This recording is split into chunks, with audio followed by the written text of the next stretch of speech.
Po ashtu, nga mënyra e fitimit është puna me dorë dhe mund.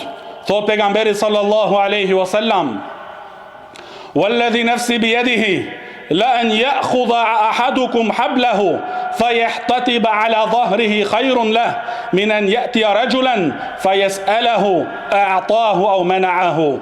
Thot pejgamberi sallallahu alaihi wasallam: betohem në atë në dorën e të cilit o shpirti im, që do njëri prej jush të marrë litarin e tij, të mbledh dru në shpinën e tij ngarkuar me to dhe t'i shet ato, është më mirë për të se sa të shkoj te një njeri dhe t'i kërkoj lëmosh, i jep apo nuk i jep.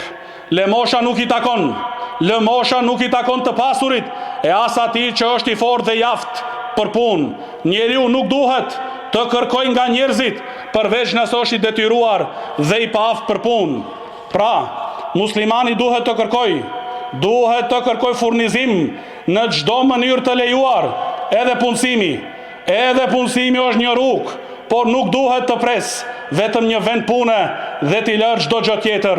Problemi i sotëm është se disa njerëz, nëse nuk gjejnë punë, lejnë çdo përpjekje, rinë zgjuar gjatë natën dhe flejnë ditën, madje e lejnë edhe namazin, duke pritur një punë.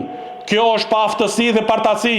Pejgamberi sallallahu alaihi wasallam kërkon të mbrojtje nga pa aftësia dhe partacia. Islami nuk njeh papunësim në këtë kuptim. Ajo është fe e punës dhe përpjekjes. Allahu i lartësuar thot: "Wa akharuna yadribuna fil ard yabtahuna min fadlillah", dhe të tjerë udhëtojnë në tokë duke kërkuar mirësitë e Allahut. Prandaj, muslimani duhet jetë i zellshëm dhe të përpiqet në kërkimin e furnizimit, madje edhe nëse punësohet dhe fiton nga djersa e tij. Kjo është më e mirë për të. Kjo është më e mirë për të se sa të mbetet i papunë, të bëhet përtac ose të kërkoj nga njerëzit. Prandaj, kini frikë Allahun, o robër të Allahut, dhe kërkoni furnizim. Thot Allahu i lartësuar: "Inna Allaha huwa ar-Razzaq dhul quwwati al-matin." Vërtet, Allahu është furnizuesi i vetëm. Vërtet, Allahu është furnizuesi i vetëm, i fuqishmi, i plot pushtetshmi.